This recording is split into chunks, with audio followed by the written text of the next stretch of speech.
Oh, 'di ba? Ito pang-apat na. Oh, the Netherlands. Si Roque naman ito. Ano sabi kanina ni Roque, mga kababayan, kay dating Senador De Lima? Oh, sabi ni Roque dati kay dating Senador De Lima, Anniversary on your first year of detention. May you spend the rest of your life in jail. Good night. Goodbye. oh, 'di ba? Ibang klase si Roque, ibang asar dati. Oh, ulitin natin. Biruin mo isang taon nang nakakulong si De Lima no'n. Oh. Happy anniversary on your first year of detention. May you spend the rest of your life in jail. Good night. Goodbye. Oh, ngayon, ilang buwan nang nagtatago si Roque? Huwag kang mag-alala, Roque, 'no? 'Pag umabot ka ng isang taon, Roque, sa pagtatago mo, babatiin ka din namin, 'no, ng 1 year anniversary mo, oh. Pero ang alam ko siguro may isang taon na din yung anibersaryo ni Roque o higit pa, 'no? Yung sabi niya kay Ronnie Liang, "Tingnan natin kung mapapa-topless natin si Ronnie Liang." With matching napakagandang ngiti ni Roque dun. Ngayon, may ipinagmamalaki si Roque, mga kababayan. Ewan ko kung ikaka-proud 'to nung mga DDS na mga supporter ni Roque. Proud kayo dito sa ano ni Roque, sa dahilan niya 'no, na hindi siya maaaresto? Pangit. Bakit? Kung ako supporter ni Roque, DDS, hindi ako matutuwa dito. Bakit? Kasi gusto ko yung tunay, 'no? Gusto ko masagot ni Roque na sinusuportahan ko yung mga itinatanong sa akin, yung mga hinahagilap sa akin. Gusto ko maipakita ni Roque yung mga papeles para kapagka naman ako, 'di ba, bilang isang DDS, oh, 'yan, binibigyan ko kayo ng ano, binibigyan ko kayo ng idea, mga DDS, 'di ba?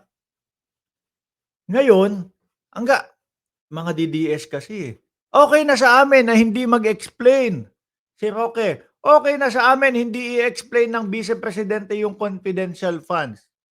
Okey na sa kanila gano'n, kasi idol nga ho nila. Pero hindi, ganito dapat, 'no, yung tamang pagsuporta. "Mister Roque, ako po ay sumusuporta sa inyo, 'no? Labas po kayo, ipakita niyo po sa amin yung mga dokumento, ipakita niyo po, ipaliwanag niyo po." Nang sa gano'n, kapag kami pumunta doon sa channel ni Mark Ramos, maidedepensa kita, Roque. Maipapaliwanag ko lahat. 'Di ba? Maipapaliwanag ko lahat yung side mo. Kaso ho, mga kababayan, sabi ko nga sa inyo, 'no, ang mga DDS ay okey na sa kanila na Pinupulitika mi pinupulitika kami niyan, 'no, okey na sa kanila 'yun, mga kababayan. Wala ng problema sa kanya 'yun, oh. Kahit hindi nila alam yung katotohanan, from 3,000,000 o 5,000,000 single digit, ilang ilang taon lang, skyrocket 65,000,000 yung pera ni Roque. 'Di ba? Sinabi ni Roque, ano sabi ni Roque? Kasi po nagbenta kami ng kalupaan at mayroon po kaming dokumento niyang ano na 'yan, niyang kaperahan na 'yan at mapapaliwanag po namin sa inyo yang mga ganyan. Kinabukasan, wala na, hindi na nagpakita. No, yung susunod na hearing do sa Kongreso, hindi na nagpakita. Ano isipin mo nun, saglit lang yung idol ko, bakit gano'n? Sabi ipapakita daw yung dokumento, ipagtatanggol yung sarili niya. Bakit biglang gano'n, hindi nagpakita? Ay sige, sabi naman nila, ano sila, pinupulitika, okey na sa'kin yun, DDS ako, idol ko sila, eh. Oh, 'di ba? Kaya po 'pag pumupunta dito sa ating vlog, nakakaapat na tayong talakayan, nakakaapat na tayong topic, wala pong ibang sasagot kung hindi ano, ang isasagot ho nila, mga kababayan, bayaran ka, adik ka, walang walang maidepensa, mga kababayan. Nagmumukhang uto-uto, nagmumukhang aanga-anga yung mga DDS, 'di ba? Kasi okey na po kasi sa amin 'to, yung paliwanag nila pinupulitika sila. Oh, eto ngayon, Ewan ko kung ipakaka-proud nyo ito, mga DDS, no? Netherlands formally receive asylum application. Sabi ni Roque, imposible for me to be deported to PH. Okay sa inyo yan?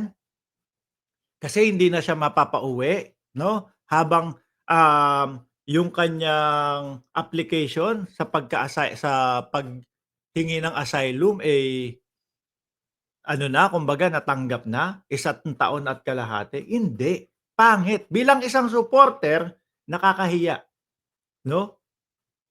Nalulusutan mo yung problema mo, hindi dahil nasagot mo yung problema mo. Nalulusutan mo yung problema mo kasi tumakbo ka at humanap ka ng ibang solusyon para hindi masagot yung problema mo. Nakakahiya yun. 'Di ba mga DDS? Proud kayo niyan. Hmm. Parehas din yan nung Vice Presidente. Tatanong, rektahan ang itatanong, nasaan ang confidential funds? Magagalit, magrarant, no? Pupunta sa ibang bagay, mag-aano, sabi, 'pag may nangyari sa akin, ipapapatay ko si Bongbong Marcos, ipapapatay ko si Liz. Mananakot. O, 'di ba? Hindi ito yung mga, hindi ito yung mga dahilan o yung mga pag ano tawag dun, yung mga pagtatanggol sa sarili na ikaka-proud nung mga ano, nung mga tagahanga mo o taga-suporta mo. Nakakahiya yung ganyan, mga bossing. Ganito, nasa Netherlands na ako, hindi niyo na ako mapapauwi. Kasi gumagana na, nag-umpisa na yung application ko sa asylum. O, 'di ba? Ano iisipin ng majority ng Pilipino niyan?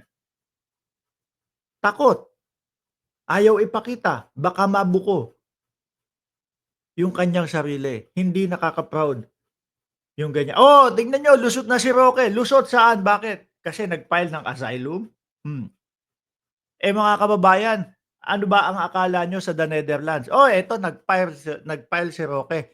Yan lang ang kanilang titignan. Kung ano lang yung mga isinulat ni Roque doon sa application niya. Hindi. No? Hindi. Mga bossing. Bakit? Kasi iimbestigahan nila yan, aalamin nila kung ano yung nangyayari. Baka isang type lang nung mga nung gobyerno ng The Netherlands.